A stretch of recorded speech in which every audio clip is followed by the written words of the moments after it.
The mystery of the Bible. Bible hintasem emre na adruso na me amedi dwumade hu chia me eye ajakwabna enyame nko na me wo ha me ne akukudam bebre na ewo ha na bra isemu no meyi won nyina so de akyere na ansa na no yebeda aboafo binum ase papa eye Amazing Way Metals and Construction omo eboa yen papa ewo dwumade emu na se wo pe construction adwuma anase metal works papa de abepa chobomode ahwehwe awanko metals and construction echira kwan obehu won ewo A-Lang omo ben Paradise Way Chapel ehon omo wo obetimi afre opay mu no ankasa ewo 0246 794 032 0246 794 032 ana with me a friend it was 0276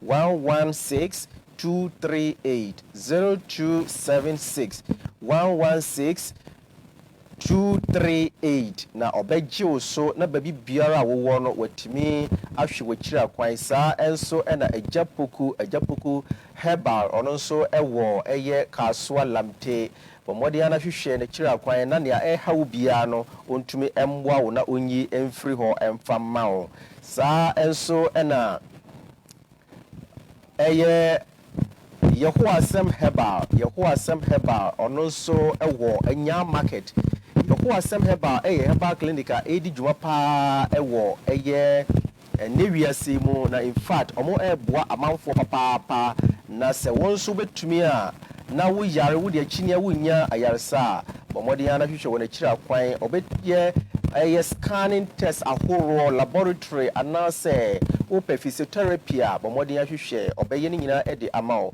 obetumi afre Dr. Budu owanya market ewo 0242 861 492 861 492 and 0244 039 745 0244 039 745 na baby a wo biara nso no obetimi agye so na wahwe wo yare ama won so wo ho ato enchia ne bi enko ema Evangelist Kofi Kakari baby biara wo yemwajo anwumre Dr. Sapon wonso yemwajo original baby wo ne wo yire mu kokomlemle yemwajo papa saa enso na Mrs. Christabel Ochre wonso ene wukuno mo wonsawam yemwajo Eric Acheri wonso yemwajo baby biara wo nyame enhira mo papa ene emwa mode eboa dwumadie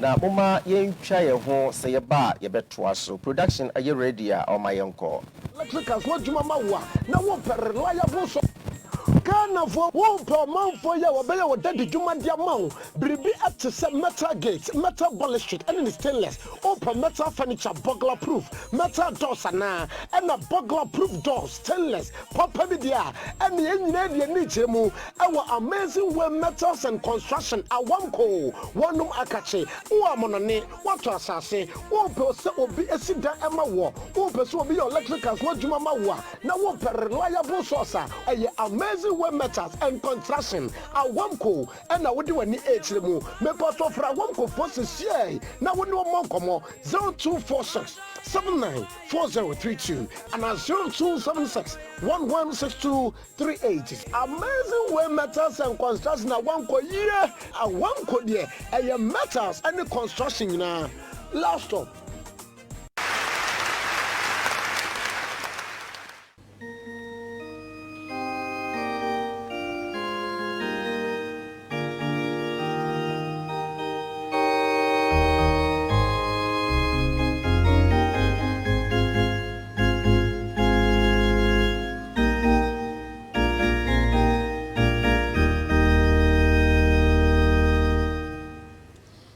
When fue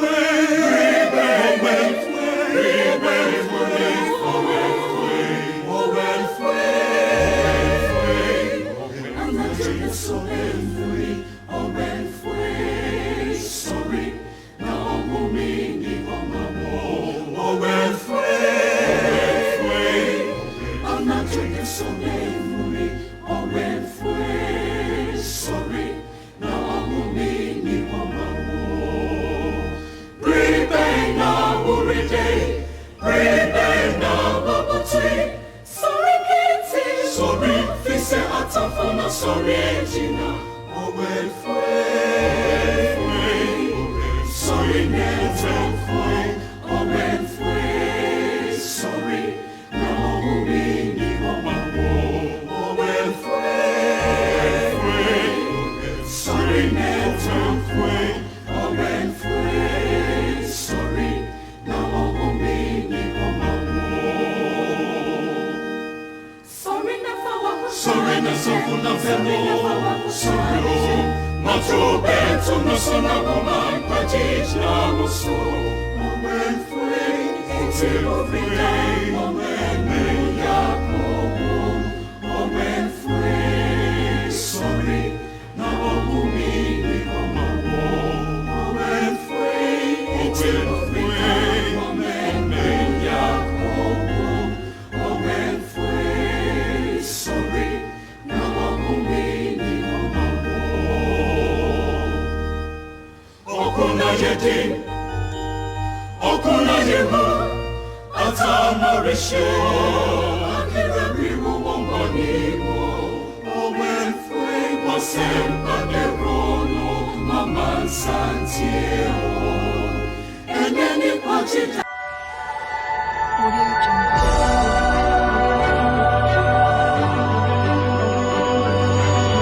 Joe, what if for Yamuakwaba about KFM TV Subio, the mystery of the Bible, Emre Ena, Yagusua Yade Bremoi, Yachaya ho na sign ababio, catcher papa na wabetna wuntemu honoa, or friend who say or your soft na waton su any oil no, say a bre any ho on Sasanajin, Emre Bonimu and a yaw. Na watchi se ene yesua ade papa pa na niema ye free ehya ase yesua besi nnano ye free eye pagan Rome ene ye ba modern Rome Christian Rome afe ye wo modern Rome ene eye ofa etoso miensa part 3 ena evangelist ode ebremo na opani kase enye wono nko ene wo ha one abusuafo binum ewo ha Mr. Steven ono so eka ye ho wo ha Evangelist Joseph Anane one opani kase na nkasa odi dwumadie ebre yen bepa achew ubetimi ahwe saa nsem yi nyina ewo Facebook ko Facebook ajakwabena ubenya nsem ni nyina wo ho ubetimi asende WhatsApp message ede afa 0553 769373 0553769373 anahwe TV na se number ne ewo ho Evangelist yamo akwaba and then so ediba KFM TV so yo na watwi sene wo ma yen nsema na emu eyedru na etiapo yie na anka ubetumi akomu kakra bi ansa na ne wo de part 3 na atoa so aka beboa atiefo papa. All right. Yemfa sida mo nyankopon wahwe yen so sa na hotwe akwaba beto yen sa na tie na ochi sene na ye kire enoma ekoso a ehye atwere ne ma efise ye pagya dwumadie no ye gina Daniel homanum etiremienu eho ane nam yenko ba bia mai sa Daniel chapter 2 eho no eka ye wiase na bakosem de atwamu de wo ho ene de beba. Okay. The past, the present and the future. Okay. Na eho nko a na kire ebra ye wiase bekọ wiye. Okay. Na aye Bible atwere ne bia ehye ye nkran ma ye egitum ehunu se ampa de Bible aka ne enokre. Sa Daniel 2:44. And in the days of these kings shall the God of heaven see shall not be destroyed.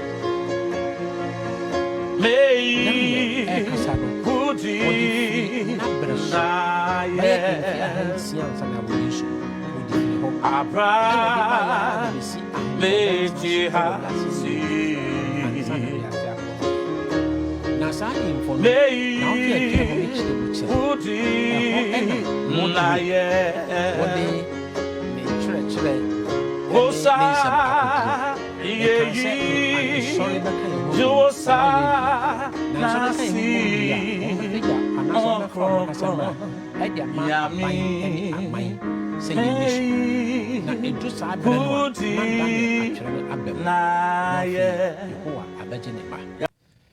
last week meka sɛ ɛnyɛ meka kaka yɛde videos ɛka ho sɛ Pope Francis ɛne menka Pope Francis Roman Catholic Church the Holy See ɛne Christopher ɔyɛ akɔ ho bom ɛde mmara akɔma wiase ayi amanaman ɛnkabom kuo a yɛka no United Nations ɔmo de mmara akɔma wɔnom sɛ UN ɛnhyɛ saa mmara no ma wɔnom na ɛsan sɛ UN nam nsɔre no de saa mmara no akɔma ɔmo nti no UN abɛhyɛ atwerɛ ne ma ɔmo ne ehimfo no a Daniel ɛka sɛ ɔmo brɛ soɔ no onyankopɔn ahenni ne bɛba enti no sɛ UN ɛhyɛ saa mmara no a yɛka ya so ɔmo timi hyɛ de a ɛne ɛsɛ yɛtimi hwɛ wiase ɛsɛ wiase mi hwɛ Yehowa nim sɛ ɔbɛba kwa gye ne ma menkyɛ ho bebree yɛmfra video di kan na yɛmfa nka yɛ asɛm yo sɛ production ayɛ ready a video number 1 ɔma ne nkɔ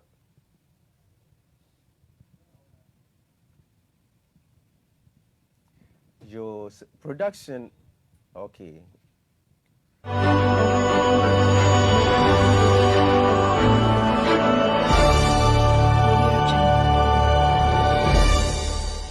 I'm sure that we have all read this magnificent encyclical that His Holiness Pope Francis has blessed us with.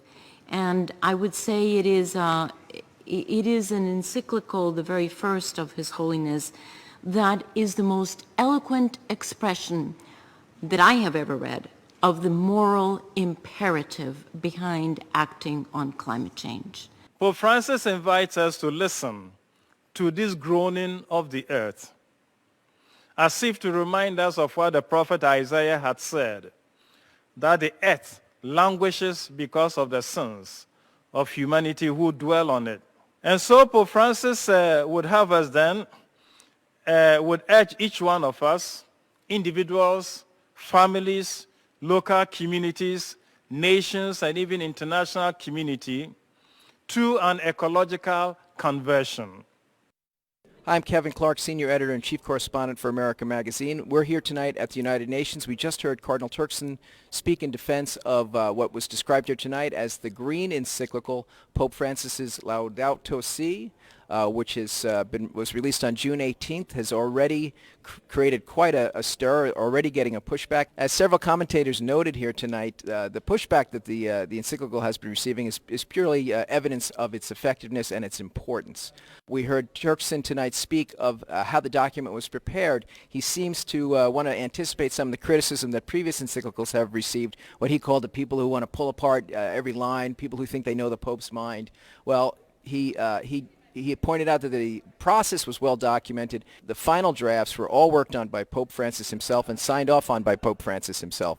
We heard Turkson give a strong defense of the encyclical, speaking about how much time and care, how much science was involved in its production, how many experts they consulted, how much material was drawn from bishops' conferences from around the world, emphasizing the collegial nature of the encyclical. We invited people at the suggestion of local bishops' conferences. We invited somebody from the United States, from the Catholic University of Washington, somebody from southern Italy in the area who was an expert in environmental science. Then we had somebody, a theologian from Ireland. And then we had a German scientist on climate and the environment. So we put together this team and then, set to work. Cardinal Turkson talked about how this encyclical meant to address the problem of natural ecology, was inseparable from the related problem of dealing with human ecology. The Pope has talked frequently, and in this document talked about a throwaway culture. Well, Cardinal Turkson said tonight that the throwaway culture applies not just to the way we treat the gift of creation, but the way we treat each other, the way we treat the most vulnerable on the planet. We're not faced with two separate crises. one environmental and the other social, but rather one complex crisis that is both social and environmental. And so strategies for a solution demand an integrated approach to combating poverty, restoring dignity to the underprivileged, and at the same time, protecting nature. He emphasized the importance of a continuing dialogue, and a dialogue not bent on rhetoric and ideology, but bent on concrete solutions to addressing these difficult challenges, both of poverty, sustainable development, and containing the worst effects of climate change in the future. Throughout the encyclical is a call for dialogue between various sectors of society to find solutions to the crisis which faces humanity now. And so it is a call to a very honest type of debate. Kevin Clark, Senior Editor for America Media, speaking to you tonight from the United Nations.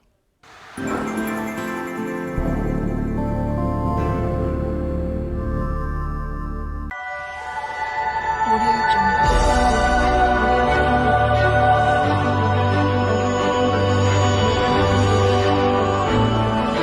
For you more view at the KFM TV. So the mystery of the Bible mirror and a Druson video I didn't kind and a yakoshe a ban with me share seminar war Facebook a Jacobna Facebook so and now with me Sunday will comment at the Abba 0553769373. Evangelist, you have video I didn't kind a son of his actually.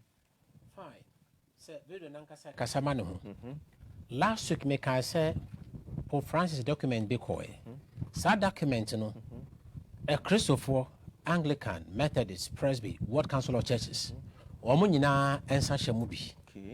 Na ono de nimu a ode koe. Oti ka na taxi.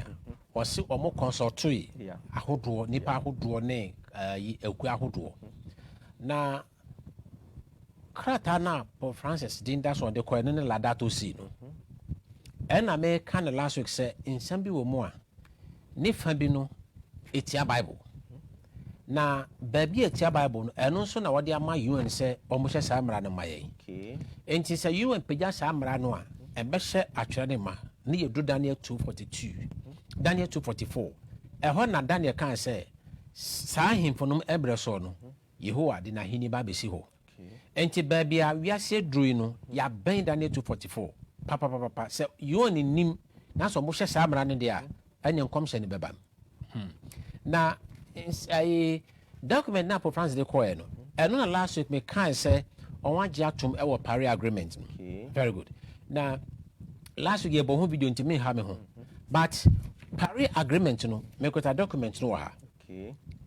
Document we na Donald Trump o kan say one sign no. Obama sign, Ghana sign, we are saying nyina sign. Donald Trump by no actual letter dey call UN say oje omo afirim. UN hona na kwadina tax gina no maamina no wakasa no on na woji document no e de share oji de ma UN on behalf of the United Nations ono ye executive secretary or church for penny a woda wiase amanamanka bunku a ehwe wi mu sachare so ye climate change omoka no UNFCCC United Nations framework conference on climate change edinwa na document na Pope Francis de koe no eladato si ye wo ha ye be sisi a kire. But Paris agreement nankasani. Now, okay, Article 2, Clause 1A, Article 2, Clause 1A, or one year brofu bi oho. Na se, on tis abrafo na siya, nya ye can so on tia da ye be chirim. Ye we have video be die chiri sisi ya na chere mu mama. Until on the next video no ready.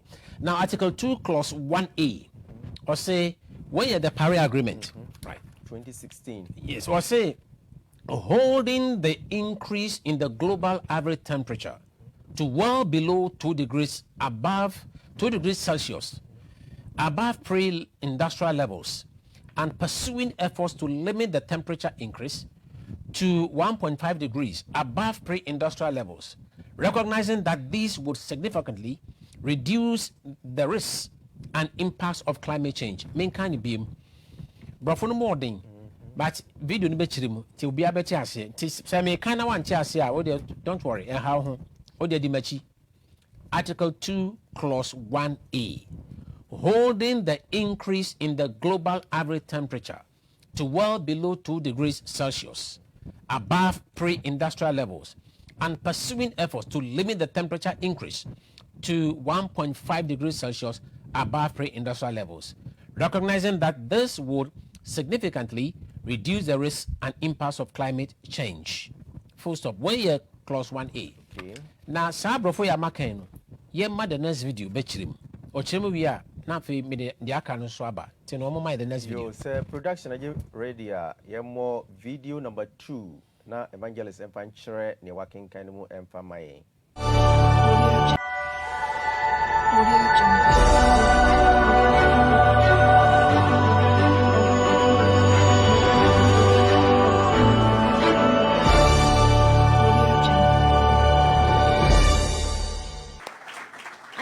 Many graphs to explain the urgency of what we have to do.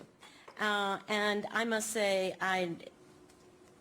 together with Vice President Gore and Feike and many other people, we were able to adopt a Paris Agreement, and we were able to give it a very clear direction, and also embed into the Paris Agreement the fact that we have to increase our ambition every 5 years. Very important, because those efforts that are registered in the Paris Agreement certainly are not going to keep us under 2. They, in fact, will take us maybe to even 3, and that's unacceptable.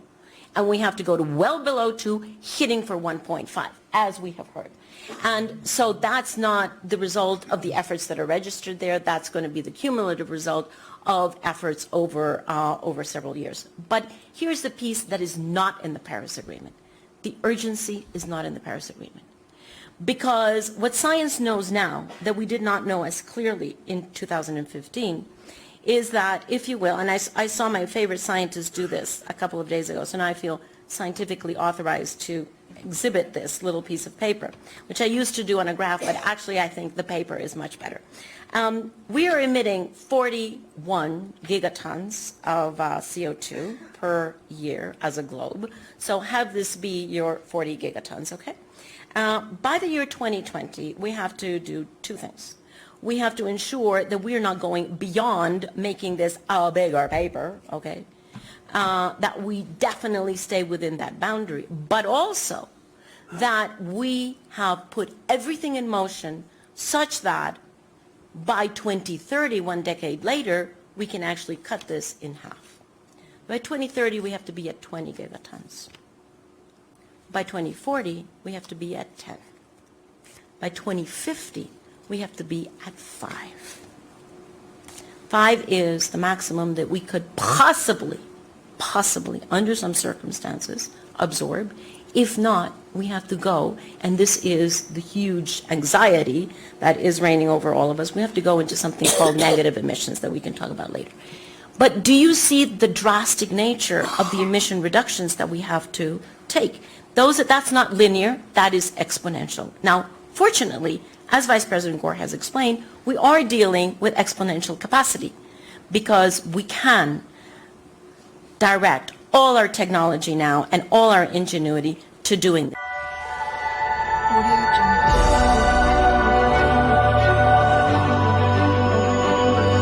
Yo, atie for video etosu mienu na yahwe awie no evangelist say na obesi akire yase adiafa. On say lady no okasa no, on ne Christiana Figueres no. On na Cardinal Turkson ade ladato sini ko share nsem. On so na ogina UN anemu. Meka UN na Ghana ka ho bi. Ono gina Ghana ne wiasa ka nyina nem agi krata na atu mo se de be adwuma. Ne nyina de yaye hu pasamo awie. Na on so okota pepa bi awode ye nkyerɛkyerɛ bi. Omo atrase esusu akari. Enwusie ahodo a efiri asase so ekɔwiem. De efiri car mu, de efiri awiemhyɛn aeroplane mu, de efiri steamer mu ship. Ene okada generator je se efide biara a ye di petrol gum anase ye di diesel. O men kan se de from wo egum se ehye a enwusie no a epiefiri mu ba no se nyina akɔ wiem Paul Francis Adahuruma any abodemo nyasapefo wo UN e de abase sa enwusie no a aboa no ho ano firi asase so akɔkɔ wiem no aboa ma ewiem ayɛ edin sachara yaba enti ye pe kwan be so a ye nti sa enwusie no so na maame ne kasa no o kan se wiase nyinaa no ye carry emusie ɛne ɔhyew ɛde kɔ wiem no ɛyɛ 41 gigatons na wode fa ne sɛ olonka baako yɛnka ne sɛ bɛyɛ a nkwala bɛte aseɛ anaasɛ grawa baako pipa na okuta no ɛkyerɛ ɛnwusɛ dodo a ɛkɔ wiem ɛna wɔn kyerɛ sɛ yɛmfa akwankyerɛ bi mmerɛ wiase na ɛnwusi ahodoɔ a ɛfiri ka mu ne mfidi ahodoɔ mu ɛkɔ wiem no yɛnte so na ntesoɔ no sɛ bɛhyɛ ase yɛnhyɛ ase firi afiwei 2020 na yɛnhyɛ aseɛ ndwo sɛ pepa no ɔbɔ mu mmienu bɔmu ɔbɔ mmienu kyerɛ sɛ ɛfiri 2020 ɛkɔ no ɛni kwan sɛ nwusie no ebi bɛka ho na mmɔ ɛsɛ yɛde akwankyerɛ bi egu hɔ sɛ bɛyɛ di saa akwankyerɛ no so a ɛnu mfie num no na ɛfi a sɛsɛ yɛwɔ ɔwie mu no na ɛmo akyɛ mmienu ɛna ɔbu pepa no mmienu no na afei yɛtumi duru saa bea no a na nkyɛ yɛduru the year 2025 ɛfiri 2025 ɛkɔ 2030 no na deɛ ɛka no nso no yɛtumi de akwankyerɛ foforɔ abɛka ho biom na ɛno nso so yɛasan te so enti yɛn ne saa nkakra deɛ ɛnu 2050 no na afei wie mu ate hwan ama yɛn enti yɛ akwankyerɛ a yɛde ba na akwankyerɛ no ɛmu ne yɛn na Pope Francis de kɔɛ sɛsɛ no yɛde aba sɛ yɛyɛ car ɛni kwan sɛ ɛhyi petrol bebree yɛnyɛ ne ɔmo ka no solar powered engines ɔmo sɛ no cars ɛba nansɛ ne ɔmo fɛ bebe hybrid petrol ketewa bi na ɛbɛ yusu nso ɛbɛkɔ Amerika bebree yɛmfa owia ɛnyɛ nyinamahoɔden kanya no ho nkorɔ ne ba yes ne yɛnya electric cars ne yɛnya petrol ahyehyɛ no ɛno na Pope Francis so de kɔɛ sɛ deɛ ɔmo ka ne yɛ nokorɛ na ɔno de aba homa na ɔde kɔɛ no nie Laudato Si wɔde aba wo kan page 172 173 wɔatwerɛ mo sɛ on Sunday our participation in the Eucharist has special importance. Sunday, like the Jewish Sabbath, is meant to be a day which heals our relationships with God, with ourselves, with others, and with the world. Sunday, as the day of resurrection, the first day of the week. But me pese I have 40 years say, krata Pope Francis de koye no. Or the akose eduru kwasi ada you and enshemra. Maka bia nyedwuma. Company bia nkrosu. Sanya kane Judafo no modi omhomeda so no. You and enshemra. Now we are sending homeda so. We na yemfa Sunday enya homeda. Yemfa kwasi ada enya homeda. And replace Judafo there. Ya baso. Now we are sending eni sa kwasi ada no. When America say Bible kan sa. Okay. We yemra Pope Francis de akọ UN. Ma Ghana agya tombi. Enti eda Ghana krata so. Na Ghana atwa say UN de mra ne beba ne ensu ye de so. Okay. Enti no se wonti ho asem a wo de atwa ye wi ombete ase. Na obi ankɔpɛ Laudato Si wo net no so because schools will be se me kura me will be a na hwan biam na aka Ghana ha oni bi. Enti no wasɔre will be asɔre bi asɔfo will be. Mon ko hwehwɛ Laudato Si 172 menwie. Na ka kwasi ada Roman Catholic akachi na menemi omo ankasa mo asem. Roman Catholic sofo pani bi ba akwa ye frɛ no Cardinal James Gibbon. Se wo Catholic mo na wo drum pempaso bi a wo ye sofo pani ye frɛ Cardinal na kyerɛ sɛ wo duru sɛ yetimi yi pope. Yeah. Sa na tie wo free father bishop hwan wo de duru Cardinal. Wo duru ho de a yetimi yi pope ani yi. Na we okasa wa America Cardinal James Gibbon. Ne homa bi a wa kyerɛ frɛ the faith of our fathers. May kind page 60. Tienwaha. Page 60, the first paragraph. Was it now the scriptures alone do not explicitly now the scriptures alone do not contain all the truths which a Christian is bound to believe, nor do they explicitly enjoin all the duties which he is obliged to practice. Cardinal Gibbon. Or say now the scriptures alone do not contain all the truths which a Christian is bound to believe, nor do they explicitly enjoin all the duties which he is obliged to practice. So for Penny Cardinal Gibbons, General Roman Catholic for Nemo Kase Bible no kwano enkuta no kranyina sa Cardinal Gibbon ni esese Kristo ne den wodi so adenti na oka ne sa afetie ni ha o say not to mention other examples. Is not every Christian obliged to sanctify Sunday and to abstain on that day from unnecessary servant work? Was say on my interest bebre no oye ba akopɛ. Was say Christo ni biara. Kyerɛ sɛ ɛyɛ wasɛdeɛ sɛ wo home kwasiada na wonyɛ dwuma biara. Ono no aka say you. Eba beye Yes. mandatory. Yeah, or say it's not the observance of this law among the most prominent of our sacred duties. Was it say wodi kwese do say mra no say e ka ye mra ho say Catholic for no aka say. Was say but you may read the Bible from Genesis to Revelation. And you will not find a single line authorizing the sanctification of Sunday. Also, bet me can Bible no every most woman they can they could see a decent woman. Wonya bia ba ko a chere se ye ni kwasiada konkron. Also say the scriptures enforce the religious observance of Saturday, a day which we never sanctify. Or say Bible there or can memenda any in this so. Roman father and say Cardinal Gables. And we will say Trosam no enkura no kure ni nyina David. Yes. So what I say. And to question na Pope Francis dey call United Nations. Omo nka say ya tom say efri omo ho and omo dey mawi ase. Na Trosam no nko anu eni tumi nche say Trosam no nkuta no kure ni nyina. Akristo be dis. Omo hwehwe no kure ni bi no free wi ase. E dey be hye Bible ka ho. Very good. Now ebra ye go so ye program no. Em say you do the third and the fourth series no. Me can say Ohe Constantine Breso. Wo shemra fi say na ebimu e de kwasiada no say e de kai Yesu asore e bi say e de kai owiaso no nkro ne ba video beba sisi ya me kan ho say ofre ba joko bi the Council of Nicaea e ho no mo shemra e de kwasiada ne esi ho ye ne mra efri ho no to ene safe de nipa nsom ene na ebobo ba bi but em free Bible mu David.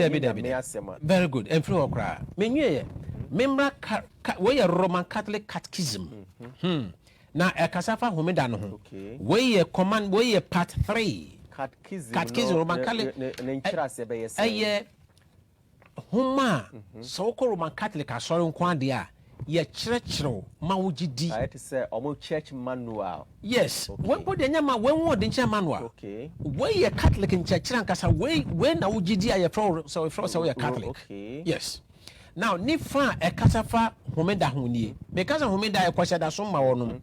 Very good. We'll call part 3, the life in Christ, section 2, the 10 commandments. Now, Mekai article 2176, or say the celebration of Sunday observes the moral commandment inscribed by nature in the human heart to render to God an outward, visible, public, and regular worship as a sign of his universal beneficence to all.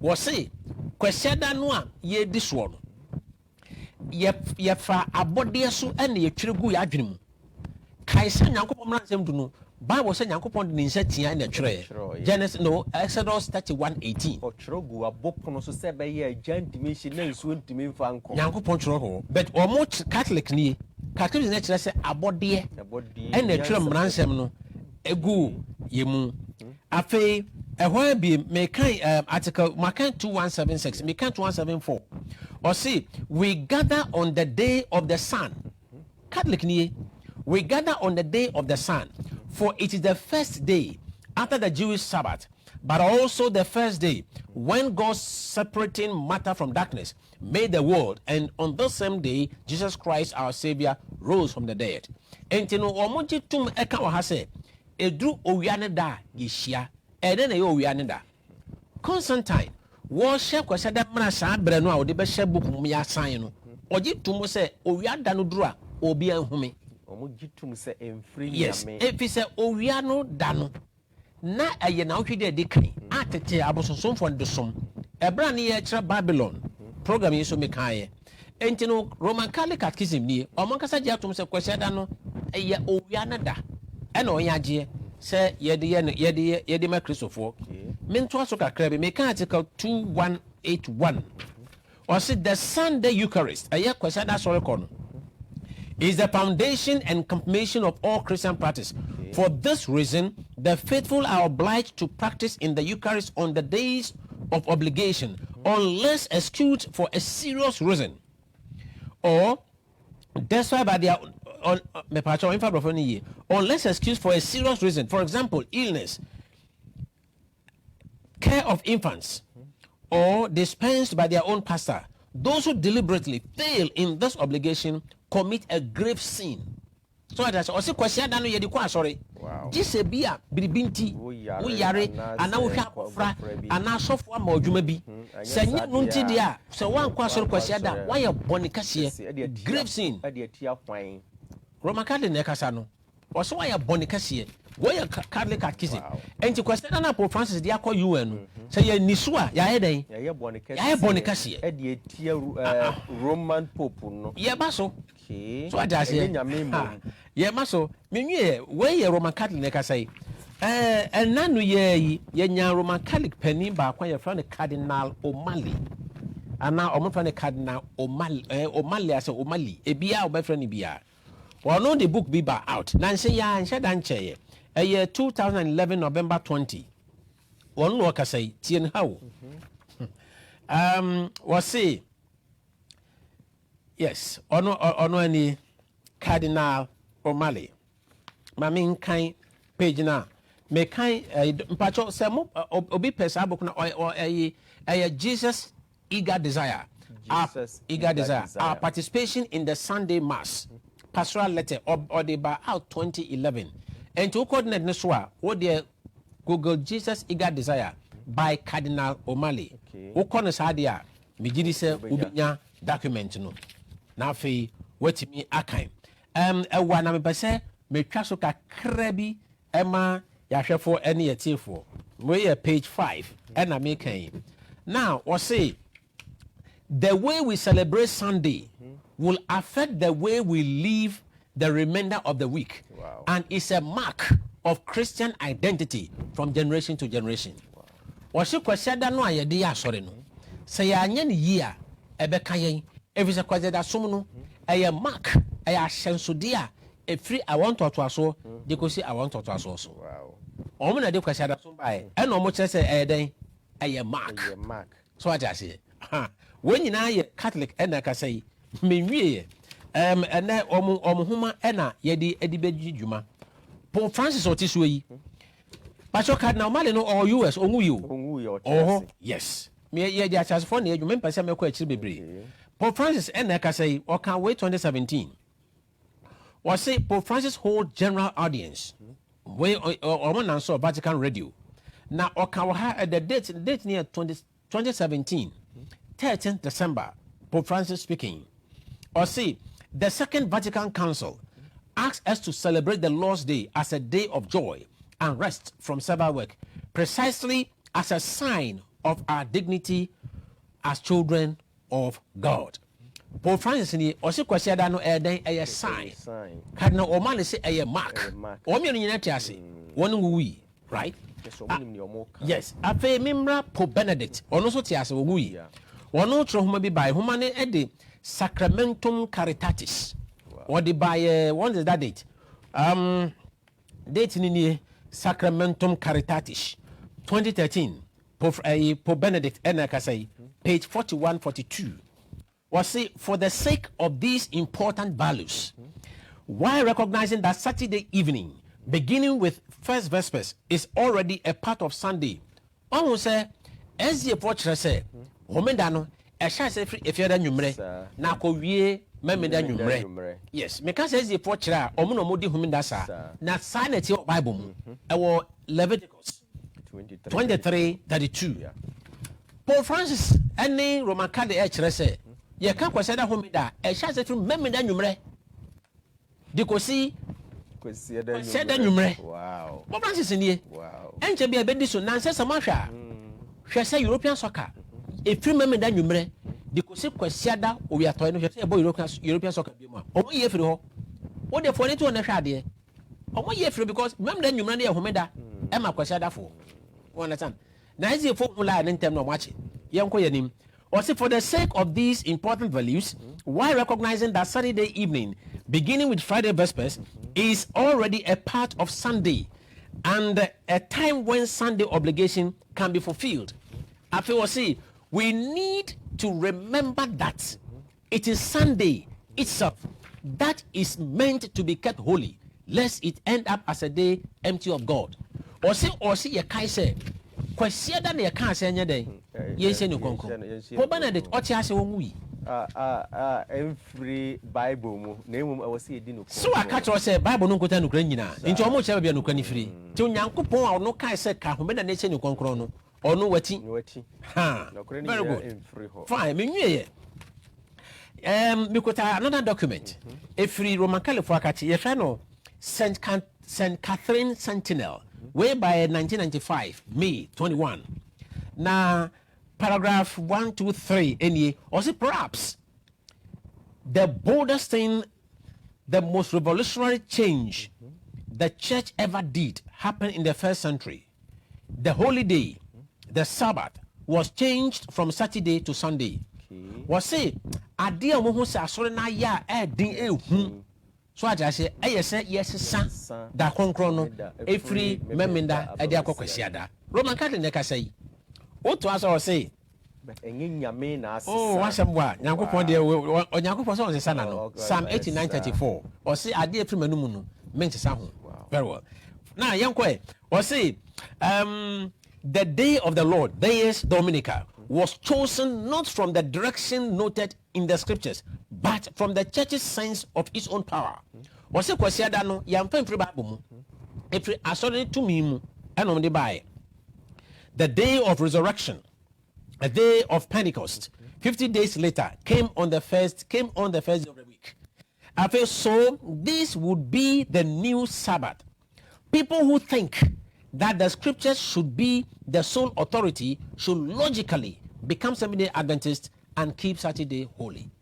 And the Roman Catholic for H. Remo say, when you also say, Chinchina Bible no only be humanity, and the Mrakwan no, Omunko di Memenda so, no Munko Ezia, sorry. Roman Catholic ni, one so no for so. Was this a Bible now the be humanity? And your Quezia, sorry.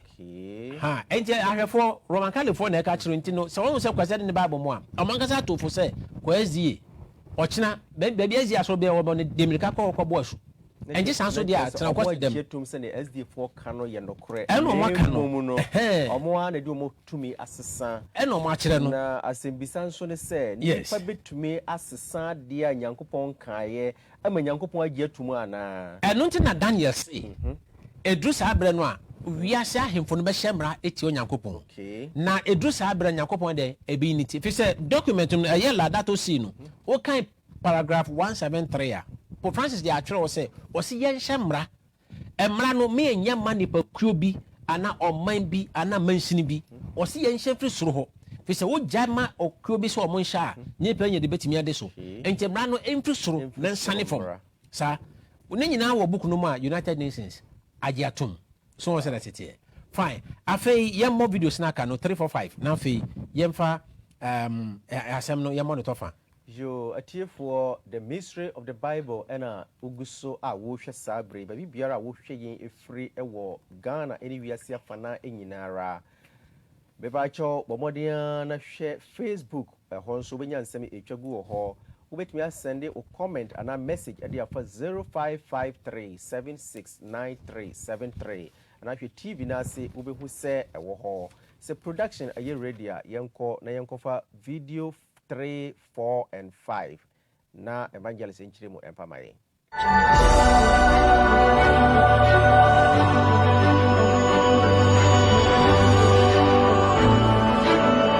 ono ani emperor wodi kania ya o se sa ni suse obeye o kristoni a ye bone suma yo kristoni no kan se wo de Rome ase ho e ma wono mo na wono akosoro ho no mo no no akwakote o mansini kese na wo de to no ho se Constantinople. That's right. Nti oboai e ma sebio adana kese ya bosomdane ade ni nyina no ogeni nyina edema Christ. Oh, that's good. No, the ma Christ no eho ene tim ko hunu se ohhehye no ma bi kura by se e die friend se abosom ya som no enkanka wi abosom no wi abosom na Roman for som no se ono ne wi abosom conquered ade no o se sa na woda no na 25th December enti wo se sa da no se wi abosom no eba be fa 25th December aginkonim dia ɛne Majedi ama Kristo. Obeji ama Kristo. Yemfa eno ni so da bia beka Christmas no asem. Edano. Okay, meba no so efa awurade da no ho no mehwe se mepese yebehwe. Be yemhwe ni sei na che sei no reverence mato ase ya wo gya tum se Roman som no ene de kwasi da no esi ho se enye da ponda ene yemfa ma Kristo. Se mepese eye kan se Catholic.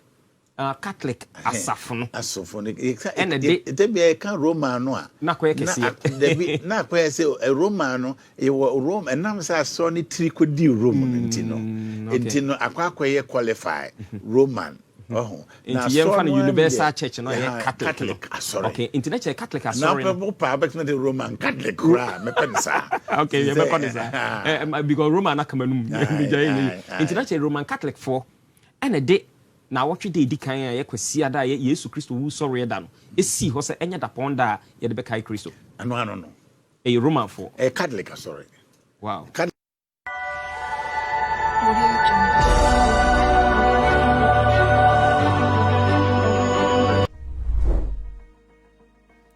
Oggi comincia la settimana Laudato Si, che finirà domenica prossima, nella quale si ricorda il 5° anniversario della pubblicazione della enciclica. In questi tempi di pandemia, nel quale siamo più consapevoli dell'importanza della cura della nostra causa comune, auguro che tutta la riflessione e l'impegno comune aiuti a creare e fortificare atteggiamenti costruttivi per la cura del creato.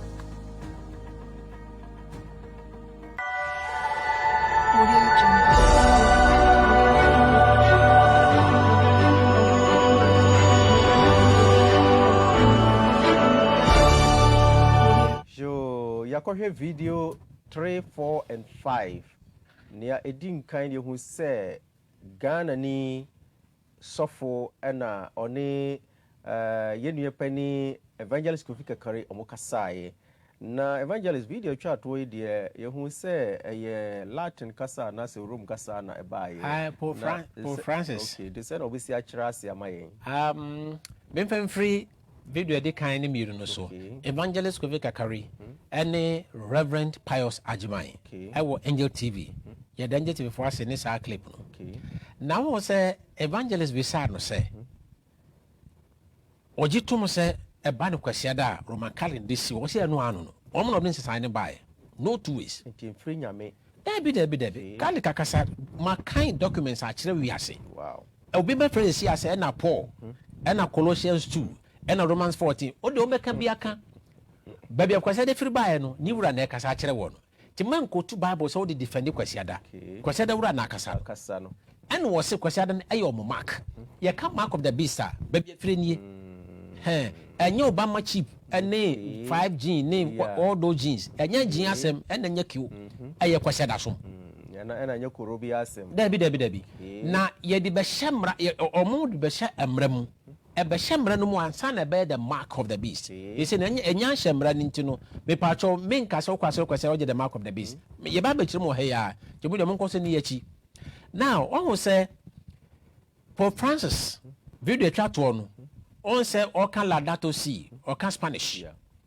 afi we 2020 e na wa hye ho fa say akwase da som no o ye hye ho fa eye afi bosu me to so num e na ya hye ase na enru afi e beba yi bosu me to so num 2021 May no na wiase nyina de ba bia wo bia no na kwase da no ya bonde wura mo bia ate se be ya ye de be ye osom na no na ye mo hwe ni mo se UN wo de be hye mramu na ya hye ma oman biara asha mra no se du kwase da ye home se be ya ye de be te climate change so ewusiri na ko yes nti eho no de ko fae ebi se kremofo ne kwase da som de mfa no ho Buddha ne kwase da som mfa no ho so ada say Hindu Christian kwase da mfa no ho but wo de kwase na ko hwe ho nyina na du kwase da wo ye Buddha ni kura ese men kwadwuma wo ye kremoni ese men kwadwuma so ada say wo de wan kwase da kura no ye se home nti Dawudemu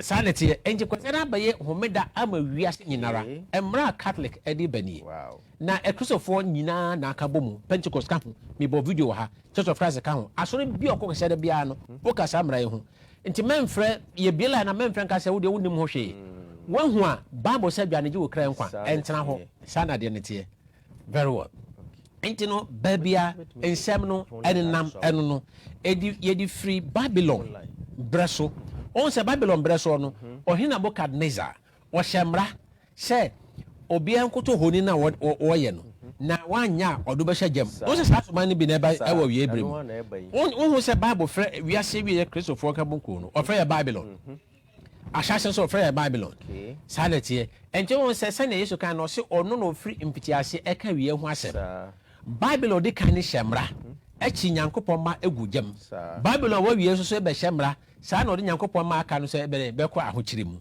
so ɛna afei Babylon hyɛ saa mmara Nyankopɔn ɛtu no gu yi ɛma ahene foforɔ ɛbae ɛyɛ Medo-Persia ɔmo nso bɛhyɛ mmara ɛde Daniel ɛkɔhyɛ gyata amenem yenim de bae sɛ ɔno nso de hyɛ mmara sɛ mo bia mo mpa ɛnkyerɛ soro Nyankopɔn ɛnkyɛ sɛ ahene na ɛba nyinaa no ɔmo hyɛ mmara ɛtia Onyankopɔn oba hela ahenie ɔno deɛ wɔmɛkyi Nyankopɔn ma nkonko wɔ no na mo wɔde ɛnada ɛna bae sɛ Kristo som ase sɛ na ebi ne nam sɛ Bible kora mistake wom na obi amfa ne ho ni saa na Greek de helafoɔ de ɛyɛ wiase saa brɛ so ho yo me pacho evangelist ya da was papa wo betumi afrɛ na wo so de comment anase bibia e kyerɛ wadwen we bisa evangelist ɔwɔ ha number no ene go screen no so sesia no 0246 239070 0246 239070 frɛ na fa o comment f bra na evangelist onyiwa no kama binum edi omo message aba ni nyina no eye abasobo or say this program must be shared to all and steady. Okay, caller be aba ahumano so yemo wajo eba KFM TV so wodi de say na wo kasa free he Mekasafi Ashama Newtown. Okay, wodi de say from Black Clement. Black Clement. Eda Nankasa do auto oni me pa me master no. Okay. You bought me born abaso pa because nsem no kanu emu hu yi pa. Tini misre say obi a otie no. Ontie na kumapam. No fa na dwen ndi echi na ewie bre no edu awie. Mama yen sakra adwen na osoro ahini no abey. Sebe ya yengina dachi bi betime nyankwa. Okay. Dawase. So diaba osi good job evangelist and Ajakwabna. May God richly bless you. And also free Apostle Kweno Kaswa. And also ascending the Ediaba. Ebinum so ascendi bi diaba. Na nyina no abasubo so program no koye pa nyame enhira wo pa ne dwumaso a wodi ede eboa Ghana man. Now, me dey so no. Okay. Me kota document ni bi wo ha. Enwie. Pope Francis ni oda titi kunwa so. Me pa cho wa wo hwe yen wo so betumi afrɛ ba bibiara a wo kasa wo hwe yen efiri bia no na bisa wasem bisa efa 0246 239070. Now, Pope Francis ni o. Was the Sunday evangelist obi aba homa so yem fa nansa yem wajo eba KFM TV so na wo wodi de say na wo kasa free he Bajo mi di Benjamin me kasa free Accra Benjamin Accra fa he na wo kasa free me kasa free Fanko Belia. Okay, Benjamin yentio wa ni shira mo ensempa mo de ma ye wi. Okay, dan banjere safe na na me question ka kana mpese bisa se sawi ni mrane ba atete na ebitumi any dark age sa dark age semra na ebitumi aye pa na ye ne be so mo de no yo evangelist because any dark age na me because any dark age be pa na say ye de no be de so mo de no because dark age na no what things na me bisa no. Okay, but the question ka evangelist how be you are evangelist how be you are no ye da wase ye de ne se ye boye nyina kokko na eduru sa Nyankopon agyew na de beba ne de eno no ehye da nya me business say ye be kun ye be chichi wato ha na ha se da ka gisi de eno no hye da nka mabrabo ho mabrabo ne se me ka no kra na kyerɛw di Nyankopon di na boy so de Roman California na nkasa aka no say kwezi asoso di Bible no so de kwezi asore uduru ho a Nyankopon kyerɛ de beba why me da se Now, you can say, okay. Pope Francis can say, "Me no be online also." Evangelist, we people for so asen aba. You mo job KFM TV, so we need to send out as free here. Hello. Hello, yati wonka. Good evening. Good evening. I'm here. Nyame ado. We need to send out as free here. From Akwasi, you because free Kumasi. Okay. Kumasi bro no buy so. Munche chere me dena. Pese mi busa asem kakra se woman for ni ogno obi di wiase na so monsa na so mi ti onche ya ase de omo na obi di aton wiase na mo na ase nyame di wiase na so monsa so mo hwe so na omu yi ejese normal akwa ni ntia se nti munchire mu se nyame di wiase na so monsa de ni enkom ko so so fa so monsa de munya de mai ye ni ananti mu munya de mo ye na me ba cho last week good evangelist ana Opani. You. Omoni wiase na aka bom. Wiase na tosofo nyina aka bom. Ana omode san chechire ba wiase. Wo a wotie me ni me ameka sei, ye de ne se becho Nyankopon asem. Na eduru ho a Nyankopon amayem ba bia ye betimi agina won anim. Ti omode men komo asem mebre. Ye ka de e ba kire na wo hu no kra na wode so. Thank you very much. Yeah, that's so afraid Nyankopon shira. Right. Pope Francis or said the Sunday abstention from work did not exist in early centuries. Evangelist, Obi wa humano so. Okay. Yemo ajuba KFM TV so we need to send out as a free here.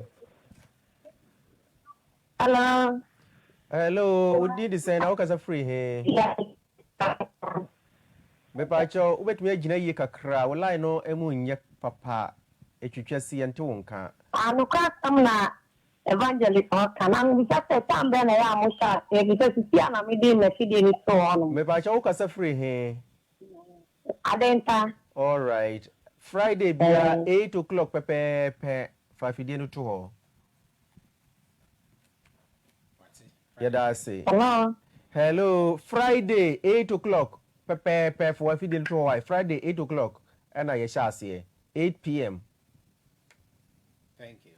Ya da say now, Paul said, Pope Francis said, the abstention from work, the Sunday abstention from work did not exist in the early centuries. Okay. Pope Francis said, "Catcher and say, Quesada no yem panya jumano, and pimpitiasia amba." Okay.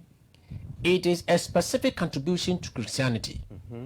According to biblical tradition, Jews rest on the Sabbath, while in Roman society, a day of the week was not provided for abstention from servant labor. And Pope Francis, what you can say, if it is no, men na Judah for the home.